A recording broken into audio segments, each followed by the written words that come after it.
தயவு செஞ்சு விசில் சின்னத்துக்கு ஓட்டு போடுங்க. இது ஒரு விசில் புரட்சி தேர்தலாக இருக்கணும். மக்கள் கிட்ட பிரச்சாரம் பண்ணாமல் ஓட்டு கேட்குறீங்களே, இது அருவருப்பா இல்லையா? ஆபாசமாக தெரியலையா? கரூரில் என்ன நடந்ததுன்னு அந்த கரூர் மக்களை கேட்டாலே புட்டு புட்டு புட்டு வைப்பாங்க. ஏன் மேலே பழியை தூக்கி போடுறீங்க? என்னமோ நாங்கள் அரசியலே பண்ண மாட்டோம், இந்த விஷயத்துலலாம் நாங்கள் அரசியலே பண்ண மாட்டோம்னு வீடியோ போட்டுவிட்டு போய் சட்டசபையில் உட்காந்துக்கிட்டு ஏன் மேலே பழியை தூக்கி போடுறீங்க? லேட்டாக வந்துட்டாருன்னு. என்னைக்கு 42 பேர் இறந்தப்போ எல்லாரும் பதுங்கு குழியில் இஸ்ரேல் போர் ஈரானில் இருந்த மாதிரி உள்ளே போய் உக்காந்துருந்தீங்களோ அன்றைக்கே உங்களை எடை போட்டாங்க மக்கள். போலீஸ் கொடுத்த டைமில் நாங்கள் இருந்தேன். நாமக்கல்லேருந்து கரூர் வர வழியில் இருந்த மக்கள் எல்லாரையும் நான் என்ன அம்போன்னு விட்டுட்டு வர சொல்கிறீங்களா? ஆப்ரேஷன் சக்ஸஸ் வித் பேஷண்ட் டெட்டுன்னுவாங்களே, கிட்டத்தட்ட தாவேக்காவோட நிலைமை அப்படிதான். அத்தனை வழிகளையும் தாங்கிக்கிட்டு உங்களுக்காக மட்டுமே வந்திருக்கிறேன். உங்களுக்காக நன்றி கடன் செலுத்துறதுக்காக மட்டுமே வந்திருக்கிறேன். ஒரு நாளும் பொய் சொல்லி உங்களை நான் ஏமாற்ற மாட்டேன்.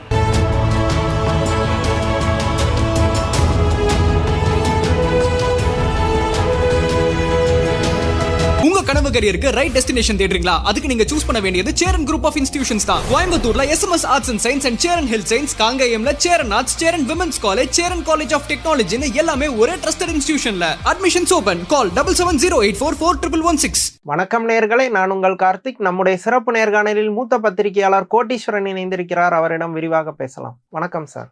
வணக்கம் நேயர்களுக்கு அன்பு வணக்கம். தேர்தல் வாழ்த்துக்கள். ஆக்சுவலி தேர்தல் பிரச்சாரத்தோட கடைசி நாளுக்கு வந்துருச்சோம். ஆனால் விஜயோட வேட்பு மனுவில் மறுபடியும் ஒரு கான்ட்ரவர்சி கிரியேட் ஆயிருக்கு. அவரோட சொத்து மதிப்பில் 100 கோடி வரைக்கும் வேரியேஷன்ஸ் இருக்கு அப்படின்ட்டு கோர்ட்டே டைரக்டாக சொல்லி இன்கம் டேக்ஸை வந்து செக்அப் பண்ண சொல்லி ஆர்டர் போட்டிருக்காங்க. ஒருவேளை அது உறுதியானா என்ன மாதிரியான பிரச்சனைகள் வரும்? அவ்வளோ பெரிய வித்தியாசத்தில் எப்படி அவர் பண்ணியிருக்க வாய்ப்பு இருக்கு? ஆடிட்டர் சரியாக வேலை பார்க்கலையோ அப்படின்ற ஒரு சந்தேகம் இருக்குது எனக்கு. விஜய் இதை வேணும்ட்டே பண்ணியிருப்பாருன்னு எனக்கு தோணலை. விஜய் தேர்தலுக்கு வரல, பிரச்சாரம் பண்ணல, உழைக்கலன்னு சொன்னால் அது நம்ம கண்ணெதிரில் தெரியுது. பட் சொத்தை ஒரு 100 கோடி குறைச்சி மதிப்பீடு காட்டுறதுன்றது அது அவ்வளோ பணம் குறைக்க முடியாது. அப்போ ஏதோ ஒரு விஷயத்தில் ஒன்று டிப்ரிசியேஷன் காட்டியிருக்க மாட்டாங்க, இல்லை எதையாவது ஓவர் சைட் பண்ணியிருப்பாங்க. டேலி பண்ணும்போது சேர்க்காம விட்டுருப்பாங்க, இல்லை ஏதோ ஒரு ப்ராப்பர்ட்டி நிறைய சொத்து இருந்தால் இந்த மாதிரி பிரச்சனை இருக்கும். எந்த பணம் எங்கே இருக்குன்னு தெரியாது. கம்மியாக இருந்துட்டால் உங்களுக்கு பிரச்சனை இருக்காது, கரெக்டாக இருக்கும். அந்த பிரச்சனை எரர் எதனா நடக்குதுன்னா, பட் கோர்ட்டை பொறுத்தவரைலாம் it goes operates by evidence. அதாவது இந்த மாதிரி ஒரு விஷயம் சொல்கிறாங்க, இது உண்மையாக பொய்யா பாருங்கள், நடவடிக்கை எடுங்கன்ற மாதிரி சொல்கிறாங்க. அது ஆட்டோமேட்டிக்காக இன்கம் டேக்ஸ்க்கு போகும். இது விஜய் அவர்களுக்கு ஒரு பெரிய சட்ட சிக்கலோ இல்லை ஒரு பெரிய தலைவலியை கொடுக்காது. இப்போ ஒருவேளை ஒரு தேர்தலில் ஜெயிக்கிறாருன்னு வச்சுக்கோங்களேன், இந்த வழக்கை வைத்து இவர் தப்பாக தாக்கல் பண்ணிட்டார் அப்படின்னா அது வழக்காடு மன்றம் போகும். அதாவது எப்படின்னா, பணப்பட்டுவாடா ஒரு தொகுதியில் அதிகமாக நடக்கும், பிடிச்சிருவாங்க. யார் பூத்து ஸ்லிப்பு டோக்கன்லாம் இருக்கும், இவர் தான் சொல்லி கொடுத்தாரு அப்படின்னு ப்ரூவ் ஆகலை. அதாவது நீங்கள் ஒரு பெரிய கட்சியில் இருக்கீங்க, இல்லை ஒரு அமைச்சருக்கு வேண்டப்பட்டவராக இருக்கீங்க, நீங்கள் பணப்பட்டுவாடா பண்ணுறீங்க, மாட்டிக்கிட்டீங்க. அமைச்சர் தான் இந்த பணத்தை கொடுத்தாருன்றதுக்கு என்ன இருக்குது? மீது அமைச்சர் மேலே உள்ள காதல்னாலையும் அமைச்சர் பிடிச்ச காரணத்தினாலும் இவர் பண்ணியிருக்கலாம் அல்லவா? இதனால் அமைச்சர் தான் குற்றவாளின்னு எப்படி மயிலாட் சொல்லலாம் அப்படின்னு கூட ஆர்கியூ பண்ணுவாங்க. நேரடி ஆதாரம் இல்லை. அது மாதிரி இதுவும் அந்த மாதிரி தாங்களுக்கு தெரிந்த சட்டம் எந்த சட்டமோ அந்த சட்டம். இது இப்போ சொத்து மதிப்பு கம்மியா போட்டிருக்காருன்னு ஒரு விஷயம் வந்தா ஓகே. ஆனா ஒரு வேட்பு மனுவில் ஒரு 100 கோடி கூடையும் இன்னொரு வேட்பு மனுவில் கம்மிங்கும் போது அதுதான் இடிக்குது. இல்லை, அது இப்போ ஆடிட்டரோட கரெக்டாக ரெஃபரன்ஸ் பண்ணி கொடுத்தாங்களா, இல்லை அட்வொகேட் ஆஃபீஸில் எதுனா கிளரிக்கலாக தப்பு பண்ணாங்களா, இல்லை என்ன காரணம்? இல்லை ஒன்று விற்றுருப்பார், ஒன்று விற்காமல் இருந்திருக்கும், இல்லை டோக்கன் அட்வான்ஸ் வாங்கியிருக்கலாம். என்னன்றது நம்ம கரெக்டாக தெரியல. பட் அது அவரும் சொல்ல மாட்டார். அப்போ அவருக்கே அதை பற்றி அக்கறை இல்லைன்னும் போது நம்ம அதை பற்றி அவர் 100 கோடி வச்சுருந்தாலும் அவர் எம்ஜிஆர் மாதிரி கொடுக்க போகிறது இல்லை, யாருக்கும் எதுவும் உதவு போகிறது கிடையாது. அவர் திருப்பி சாங் போட்டு வைப்பு பண்ணிட்டு தான் போகிறாரு. அதுக்கு அந்த 100 கோடி அவர் கூட வச்சுருந்தா என்ன, குறைச்சிருந்தானா? அதனால் சாமானியர்களுக்கோ வாக்காளர்களுக்கோ எந்த புண்ணியமும் இல்லை. அதனால் நம்மளும் அதை பற்றி பேசுறதுல பெரிய புண்ணியம் இல்லைன்ற. அவரோட வின்னிங்கோ இல்லை அந்த வேட்புமனு டிசால்வ் பண்ணுற இதை விட சீரியஸான கிரைம்ஸ் எல்லாம் எலெக்ஷன் கமிஷன் மூலயமா கோர்ட்டுக்கெல்லாம் போயிருக்கு. அதில் தேர்தல் ஆணையம் மூலயமாவும் எதுவும் பெரிய தண்டனை, பெரிய தீர்வெல்லாம் இதுவரெல்லாம் வந்த மாதிரி இல்லை. அப்பாவு அவர்களோட வழக்கு ஒன்று இருந்தது ரொம்ப நாளாக நிலுவையில், அடுத்த தேர்தலே வந்துருச்சு. அதுக்கப்புறம் ஐயா சிதம்பரம் தேர்ந்தெடுத்தது ஜெயிச்சது செல்லுபடி ஆகுமா செல்லுபடி ஆகாதுன்றது அது நிறைய தேர்தல் போயிடுச்சு. அந்த மாதிரி தேர்தல் ஆணையம் சம்பந்தமாக வரக்கூடிய வழக்கு என்பது அது சும்மா அந்த நேரத்தில் தானே தவிர்த்து ஒரு பெரிய ஒரு நடவடிக்கை அப்படின்ற மாதிரி இதுவரையிலும் நான் எதுவும் பார்த்தது கிடையாது. இதுவும் அப்படி போகுன்ற மாதிரி பிரச்சனை இருக்கு. அவருக்கு சீரியஸ் ப்ராப்ளம்ஸ் நிறைய இருக்கு. இது வந்து ஒரு மைனர் ப்ராப்ளம் தான். சீரியஸ் ப்ராப்ளம் என்னன்னா, as I am suffering from fever, I am unable to attend the election campaign. So kindly நான் வந்ததான் நினச்சி நீங்களே ஓட்டு போட்டுக்கோங்க, நீங்களே விசில் ஊதி நீங்களே விசிலில் போடுங்க, நீங்கள் அப்படி போட்டு என்னை முதலமைச்சர் ஆகிட்டீங்கன்னா அதுக்கப்புறம் வந்து உங்கள் ஊரில் பார்க்குறேன் அப்படின்ற மாதிரி இருக்குது. அதுதான் அவருக்கு பெரிய பிரச்சனையை தவிர்த்து இந்த சொத்து வழி இது அப்புறமா ஒரு டிவோர்ஸ் அதெல்லாம் வந்து ஒரு பெருசாக பொதுமக்கள் சம்பந்தப்பட்டது தான் அவங்க பார்ப்பாங்க. இப்போ என்னை வந்து பார்த்து ஓட்டு கேட்கல அப்படின்ற ஒரு கோவம் இருக்கும். ஒரு பிரச்சாரம் கூட பண்ண முடியல, இவரெல்லாம் ஒரு கட்சி தலைவரா, ஒரு ஊருக்கு கூட வரல, ஒரு ஓட்டு கேட்கல, சொந்த வேட்பாளர் அறிமுகப்படுத்தல, இவர் ஜெயிச்சா என்ன பண்ணுவார், அப்படிதான் யோசிப்பாங்களே தவிர்த்து அவர் சொத்தை காட்டினாரா காட்டலையா, இல்லை அவர் வீட்டில் எப்படி நடந்துக்கிறாரு அப்படின்றது ஒரு பெரிய பேச பொருளாக இருக்காது. அதுவும் அவரோட ஆதரவாளர்கள் இதெல்லாம் வந்து இது திமுக சதிங்க இதுன்ற போயிட்டே இருப்பாங்க. லாஜிக்கே போக முடியாது. நீங்கள் எது சொன்னாலும் திமுக சதி, எது சொன்னாலும் விஜய் அண்ணா நல்லவர், உனக்கு தெரில, அப்போ விஜய் அண்ணாவை எதிர்த்து பேசினா நீ கெட்டவர், அவ்வளோதான். இந்த டெம்ப்ளேட்டை விட்டு வெளியில் வரமாட்டாங்க. அவங்கக்கிட்ட வாதம் பண்ணுறதோ இல்லை தர்க்கம் பண்ணுறதோ இல்லை நீங்கள் ஒரு புள்ளி விவரம் பேசுகிறதோ எனக்கு கேட்டால் வேஸ்ட் ஆஃப் டைம் சார். அது ஒரு 100% பியூர் லவ். அது நீங்கள் அதை அப்படி தான் பார்க்கணும். அதை நீங்கள் வந்து கலப்படம்லாம் பண்ண முடியாது. அது ஒரு மாதிரி அது ஒன் சைடடாக இருக்கும். மதிப்பு மரியாதை எது இல்லைனாலும் பரவாயில்ல, நாங்கள் இப்படி தான் இருப்போம், நாங்கள் இப்படி தான் இருப்போம். எங்கள் விஜய் அண்ணா வந்து மனிதரே இல்லை, ஒரு தெய்வ பிறவி. அவர் எங்களுக்காக தான் அரசியலுக்கு வந்திருக்கார். தெரியுமா உங்களுக்கு எவ்வளோ விஷயத்தை விட்டு வந்தார் அப்படின்வாங்க. சரி, எதெல்லாம் விட்டு வந்தாருன்னா அதெல்லாம் தெரியாதுன்னுவாங்க. விஜய் விட்டு வந்தார், ரஜினி வந்தாரான்னு கேட்பாங்க. அடுத்து இல்லை ரஜினி வராதுக்கு காரணம் சொல்லியிருக்காரு, இவர் வந்ததுக்கு அதான் இவர் தான் காரணம் சொல்கிறாரு, சேவை செய்கிறது அப்படின்னு. அதை 100 விழுக்காடு நம்புவாங்க. அந்த மாதிரி இப்போ ஐ திங்க் இன்னைக்கு பிரச்சாரம் முடிய போது ரொம்ப ஹாப்பியாக இருக்கக்கூடியது விஜயா தான் இருக்கும்னு நினைக்கிறேன். இனிமேல் வெளியே வர வேண்டாம் அப்படிங்கிறதுனால ரொம்ப ஹாப்பியாக இருப்பாரு. இன்னைக்கு தான் அந்த தமிழக வெற்றி கழகம்னு ஒரு படம் ஒன்று ரிலீஸ் பண்ணி 45 நாளாக ஓடிக்கிட்டு இருக்கு, சிறப்பு காட்சி. அது இன்னையோட 5 மணி 6 மணியோட அந்த காட்சி முடிஞ்சிடும். அதுக்கப்புறம் அந்த நினைவுகள்லேயே அப்படியே போக வேண்டியது. அவருக்கு நல்லது தானே. வெளியில் போனால் வெயில் கஷ்டம் அதெல்லாம் அவர் விரும்புறது கிடையாது.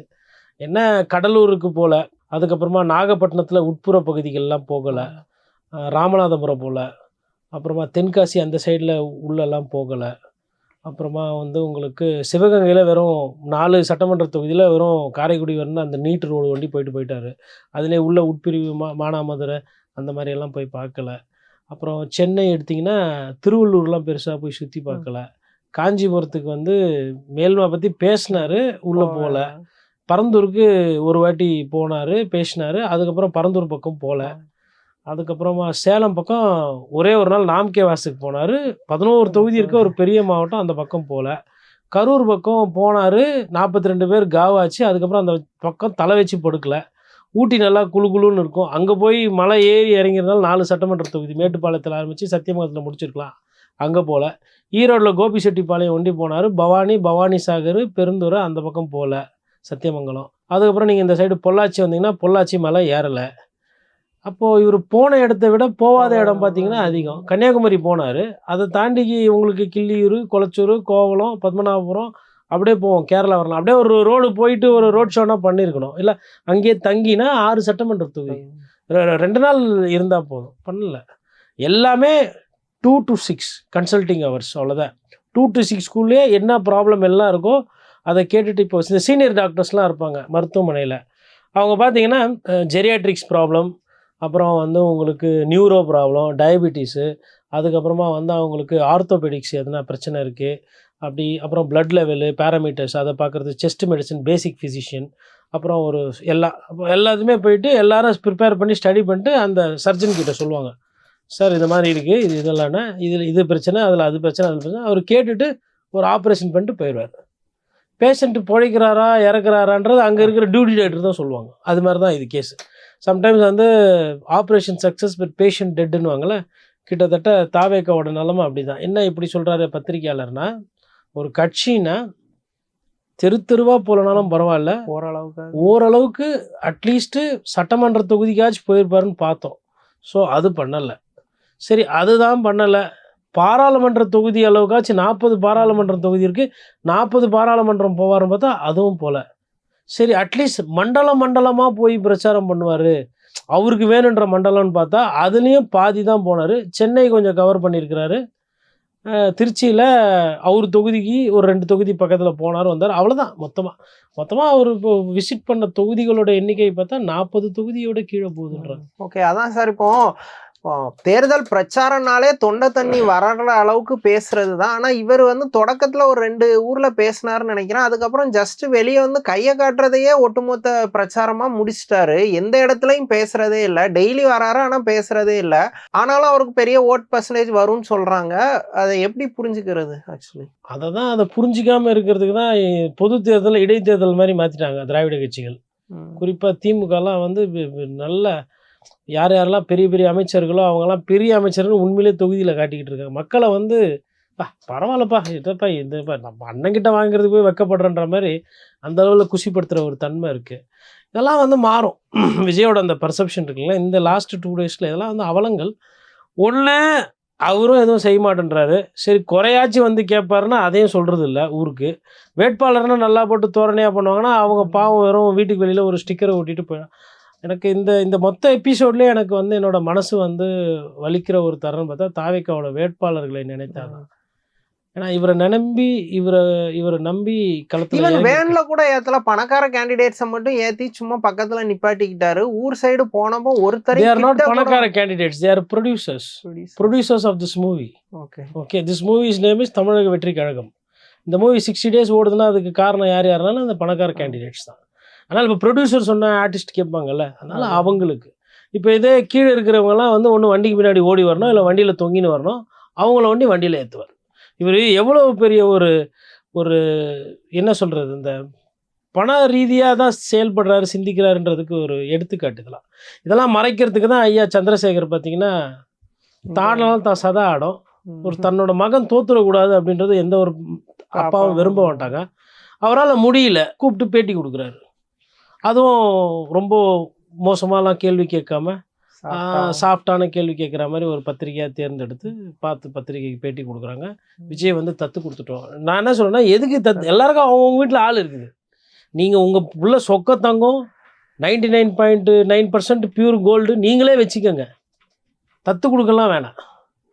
அதாவது வேண்டாம். அது வந்து நான் எனக்கு என்ன அவர் மேலே ஒரு கோவனா, நான் இதுவரையிலும் ஐயாவை வந்து எங்கேயுமே வந்து என்னோட பேட்டி எது எடுத்து பாருங்கள், இவர் வந்து விஜய் சார் வந்து அப்பா கூட இருக்கணும், கூட்டு குடும்பமாக இருக்கணும், அவருக்கு நல்லது கெட்டது தெரியும், அவர் ஒரு நல்ல வழி காட்டுவாருன்னு தான் நான் பதிவு பண்ணியிருப்பேன். ஆனால் எனக்கு இப்போ எங்கே என்ன கோவம்னா, அவர் உழைக்கலை, மக்களை போய் சந்திக்கலை, மக்கள் பிரச்சனை பேசலை, வேட்பாளர்களுக்கு உதவி பண்ணலை, வேட்பாளர்களுக்கு பணங்கினோ பொருளாதார உதவியோ இல்லை உழைப்போ இல்லை அவரோட முகத்தையோ காட்டலை, சொந்த கட்சிக்காரங்களே வேட்பாளருமே அவர் வந்து கை விடுறாரு. அப்படி இருக்கிற நேரத்தில் ஒன்று இவர் போய் பிரச்சாரம் பண்ணியிருக்கலாம், தப்பு கிடையாது. இப்போ எஸ்.ஏ. சந்திரசேகர் ஐயா போய் பிரச்சாரம் பண்ணால் என்ன யாருன்னா என்ன சொல்ல போகிறாங்களா? பண்ணலாம். சரி, ஏன் புஷி ஆனந்தோ யாரோ ஒருத்தர் அந்த கட்சியில் நட்சத்திர வேட்பாளரே கிடையாது, இல்லை நட்சத்திர பிரச்சாரம் பண்ணுறவங்களும் கிடையாது, ஸ்டார் கேம்பெயினர்ஸ். இவர் பேரை போட்டு இவர் வீடு வீடாக வருவார், பேசுவார். இவர் ஒரு 4-5 நடிகரை எடுத்துகிட்டு போயிட்டு அந்த வேட்பாளர்கள் போய் விசில் சின்னத்தில் ஓட்டு போடுங்க. எவ்வளோ பேர் இப்போது விஜயகாந்த் ஐயா வந்து படம் நடித்து கொடுத்து விஜயை வந்து ஒரு ஆளாக்கி விட்டு ஹெல்ப் பண்ணார். அது ஐயா சந்திரசேகரை பதிவு பண்ணியிருக்காரு. ஏன் விஜய் சாரால் யாரும் நடிகர்கள் ஒரு 4 பேர் 3 பேர் நல்லது கிடச்சிருக்காதா? இல்லையா? இல்லை மறைக்கிறீங்களா? ஏன் அந்த மாதிரி ஒரு 4 பேரை கூட்டு போய் பிரச்சாரம் பண்ணிக்கலாம். நீங்களும் உழைக்க மாட்டேன்றீங்க. நீங்கள் சினிமாவில் உழைச்சி மகனை பெரிய ஆளாக்குனீங்க, அது உண்மை சத்தியம். மக்கள்கிட்ட பிரச்சாரம் பண்ணாமல் ஓட்டு கேட்குறீங்களே, இது அருவருப்பா இல்லையா? ஆபாசமாக தெரியலையா? நான் நிக்கிறேன், ஓட்டு போட்டுரு. இல்ல அதுவும் எனக்குமே அதான் கொஸ்டின். நீ மக்களை எவ்வளவு முட்டாளான்னு நினைக்கிற? உன்னை நம்பி உன் கூட கண்டெஸ்ட் பண்ற கேண்டிடேட்டை முட்டாளான்னு நினைக்கிற? எந்த நினைப்புல நீ என்ன உரிமை இருக்கு நீ எனக்கு ஓட்டு போடன்னு? அதான் உங்களுக்கு தார்மீக அடிப்படையே இல்லை. ஒரு அதாவதுங்க வாக்குன்றது யாருன்னா ஹலோ ஓட்டு போடு அப்படியா கேக்குறாங்க. அப்பா ஓட்டு போடுப்பா, அம்மா ஓட்டு போடுமா, ஐயா மறந்தா. ஏன் அந்த இடத்துல இறங்கி போனாதான் வேலை ஆகும். 1. 2வது, மக்கள் சக்திக்கு முன்னாடி இந்த ஜனநாயகம் பணநாயகம் அந்த நாயகம் இந்த நாயகம்லாம் பொடி பொடியாக போடும். அவ்வளோ நடிப்பார் எங்கள் ஐயா சிவாஜி. என்னாச்சு? தான் போனாங்க. ஏன் இந்த ராஜபாட் ரங்கத்துறை மாதிரி ஊன்லாம் போனாலாம் வேலை ஆகாது. மக்கள் இப்போ நீங்கள் பாருங்கள், எங்கெல்லாம் மிடுக்கா இப்படி இப்படி இப்படி போகிறாங்களோ அமைச்சரோ இல்லை எதிர்கட்சியில் இருக்கிற எம்எல்ஏக்களோ அந்தவங்களாம் தோத்து போயிடுவாங்க நிறைய மக்களுக்கு நேரத்துல. கடுப்பாயிருவாங்க. அடக்கம் இல்லைன்னா அடக்கம் அமரரில் உய்க்கும், அடங்காமை ஆறிருள் உய்த்து விடும். இதெல்லாம் வந்து உழைப்பு இல்லாத தன்மை, அடக்கம் இல்லாத தன்மை. ஒவ்வொரு தாவேக்க ரசிகரும் எங்கன்னா அடக்கமா இருக்காங்களா? அட்டகாசம். இப்போ வந்து இவர் வந்து அதை சரி பதறுது பாவம் அவருக்கு. மகன் தோத்து விடுவானோ, அது நியாயமான வலி வேதனை. நான் தலை வணங்குறேன். ஏன்னா எனக்கு அந்த அப்பா பாசம்னா எனக்கு ரொம்ப பிடிக்கும். பேசிக்க அந்த சென்டிமெண்ட் பிடிக்கும். ஆனால் என்ன பண்ணோம், கூப்பிட்டு போய் தப்புன்னா தப்பு இல்லை. நான் என்ன சொல்கிறேன்னா, அப்பா தானே போய் 2 கடை வைங்கன்ற வீட்டில் என்ன நினச்சினுக்கிறோம் மனசில்? என் புள்ள நீ என் பேரும் சேர்த்து கெடுது. கட்சி தோணிங்கன்னா மரியாதையாக போய் பிரச்சாரம் பண்ணு. கடை வைக்கணும் சார், வெளியில் தெரிய வேணாம். பொசிஷன் எடுங்க. நீங்கள் அப்படி பண்ணிட்டு உள்ளே போய் இப்போ கேமரா முன்னாடி விஜய் வந்து ஒரு முடிவு எடுத்துருவார். அவருக்கு அரசியல் தெளிவு ஜாஸ்தி. அம்மையார் ஜெயலலிதாவெல்லாம் அப்படிலாம் பார்க்கல, நான் தான் போய் பார்த்தேன். அப்போ வந்து இப்படியெல்லாம் நிற்கல. எதுக்கு இது? இப்படி நின்று அவர் பேசினது வீடியோவே வந்துருக்குது. இப்படி தான் எல்லாரும் இப்படி வச்சுக்கிறாங்க கையை இப்போ அம்மா அப்படின்ற மாதிரி. அது வந்து அவர் அப்படிலாம் இல்லை, உதவி பண்ணார். 40 தொகுதியில் போய் நாங்கள் பிரச்சாரம் பண்ணோம். ஏன் அம்மையார் ஜெயலலிதா செத்து போய் இந்து மத பிரகாரம் பார்த்தா அடுத்த ஜென்மமே அவங்க எடுத்துருப்பாங்க பிறவி. ஏன் அவங்க இருக்கும்போது சொல்ல வேண்டியதானே இதெல்லாம்? அது ஒன்று. அப்புறம் திமுக காரங்க ஈஸியாக விட மாட்டாங்க இவர் அரசியல் பண்ணுறத. சார் திமுக காரங்கெல்லாம் விடலை சார், அவர் தான் அவருக்கே தடை வச்சுக்கிறாரு. கடலூர் ஒரு பின்தங்கின மாவட்டம் கடலூர், ஏழைப்பாழைகள் இருக்கிறேன்னா பிரச்சாரத்துக்கு போகிறேன்னு சொல்லிட்டு போகாமல் போகிறீங்களே, என்ன நியாயம் இது? நான் ஏன் தெரியுங்களா அந்த பிரச்சாரத்துக்கெலாம் முக்கியத்துவம் சொல்கிறேன்? இப்போது எடப்பாடி பழனிசாமியோ இல்லை ஸ்டாலினோ ஒரு பாயிண்ட்டுக்கு போகிறாங்கன்னு வச்சுக்கோங்களேன், அந்த ஊரில் லோக்கலில் டீ கடை வியாபாரம் நல்லா இருக்கும். அந்த ஊரில் இருக்கிற கடை அங்கே ஊரில் இருக்கிற சீரியல் பல்பு போடுறவங்க, சேரு சப்ளை பண்ணுறவங்க, அந்த ஊரில் வண்டி ஓட்டுறவங்களும் ஒரு 10 காசு கிடைக்கும். தேர்தல் நேரத்தில் இந்த கருப்பு பணம், ஊழல் பண்ணி சம்பாரிச்ச பணம், மோசமான பணம்லாம் மக்கள்கிட்ட போய் சேரும். இதுக்கு தான் பிரச்சாரம் நல்லா இருக்கணும் நான் பேசுறது. அது ஒரு திருவிழா. அது ஒரு திருவிழா.